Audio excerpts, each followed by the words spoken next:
ओम श्री शिवाय नमस्तुभ्यं। हर हर महादेव। हर हर महादेव। आज है प्रदोष व्रत। इस दिन भगवान शिव अपने भक्तों पर विशेष कृपा बरसाते हैं। इस शुभ अवसर पर आप सभी को प्रदोष व्रत की हार्दिक शुभकामनाएं। तो आइए आज के दिन हम सब मिलकर एक साथ प्रेम से कहें, हे भोलेनाथ, हमें भी अपने चरणों में स्थान देना, हमारे जीवन से दुख, कष्ट और बाधाएं दूर करना और अपने दिव्य आशीर्वाद से हमारे परिवार को सुरक्षित रखना। बुधवार के दिन जब भी प्रदोष व्रत आता है तो उसे बुध प्रदोष व्रत के नाम से जाना जाता है। कहा जाता है कि प्रदोष व्रत के प्रभाव से व्यक्ति की सभी मनोकामनाएं पूरी होती हैं। सूत जी के कथनानुसार त्रयोदशी का व्रत करने वाले को 100 गाय दान करने का फल प्राप्त होता है।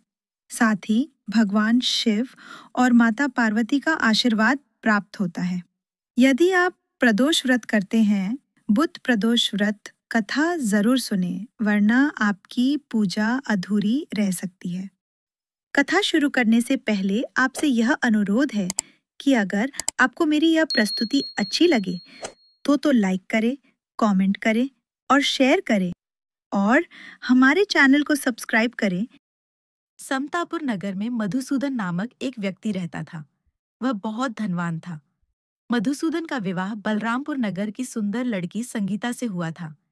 एक बार मधुसूदन अपनी पत्नी को लेने बुधवार के दिन बलरामपुर गया। मधुसूदन ने पत्नी के माता-पिता से संगीता को विदा कराने के लिए कहा। माता-पिता बोले, बेटा, आज बुधवार है। बुधवार को किसी भी शुभ कार्य के लिए यात्रा नहीं करते। लेकिन मधुसूदन नहीं माना। उसने ऐसी शुभ-अशुभ की बातों को न मानने की बात कही। दोनों ने बैलगाड़ी से यात्रा प्रारंभ की। 2 कोस की यात्रा के बाद उसकी गाड़ी का एक पहिया टूट गया। वहां से दोनों ने पैदल ही यात्रा शुरू की। रास्ते में संगीता को प्यास लगी। मधुसूदन उसे एक पेड़ के नीचे बैठाकर जल लेने चला गया। थोड़ी देर बाद जब मधुसूदन कहीं से जल लेकर वापस आया तो वह बुरी तरह हैरान हो उठा, क्योंकि उसकी पत्नी के पास उसकी ही शक्ल सूरत का एक दूसरा व्यक्ति बैठा था। संगीता भी मधुसूदन को देखकर हैरान रह गई। वह दोनों में कोई अंतर नहीं कर पाई। मधुसूदन ने उस व्यक्ति से पूछा, तुम कौन हो और मेरी पत्नी के पास क्यों बैठे हो? मधुसूदन की बात सुनकर उस व्यक्ति ने कहा, अरे भाई, यह मेरी पत्नी संगीता है। मैं अपनी पत्नी को ससुराल से विदा कराकर लाया हूँ। लेकिन तुम कौन हो जो मुझसे ऐसा प्रश्न कर रहे हो? मधुसूदन ने कहा, तुम जरूर कोई चोर या ठग हो। ये मेरी पत्नी संगीता है। मैं इसे पेड़ के नीचे बैठाकर जल लेने गया था। इस पर उस व्यक्ति ने कहा, अरे भाई, झूठ तो तुम बोल रहे हो। संगीता को प्यास लगने पर जल लेने तो मैं गया था। मैंने तो जल लाकर अपनी पत्नी को पिला भी दिया है। अब तुम चुपचाप यहाँ से चलते बनो, नहीं तो किसी सिपाही को बुलाकर तुम्हें पकड़वा दूंगा। दोनों एक दूसरे से लड़ने लगे। उन्हें लड़ते देख बहुत से लोग वहां एकत्र हो गए। नगर के कुछ सिपाही भी वहां आ गए। सिपाही उन दोनों को पकड़कर राजा के पास ले गए। सारी कहानी सुनकर राजा भी कोई निर्णय नहीं कर पाया। संगीता भी उन दोनों में से अपने वास्तविक पति को नहीं पहचान पा रही थी। राजा ने दोनों को कारागार में डाल देने के लिए कहा।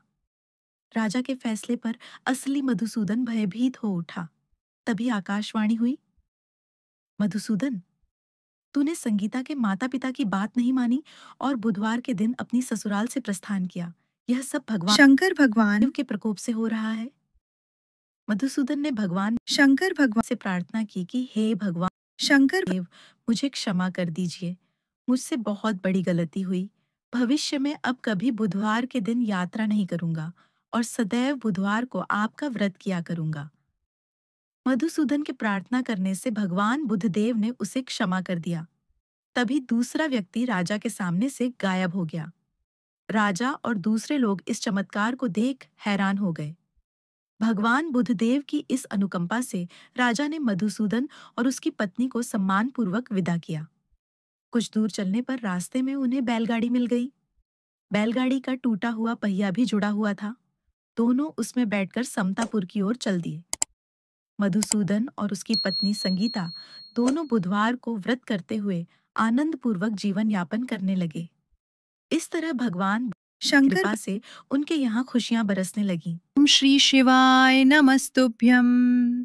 हर हर महादेव।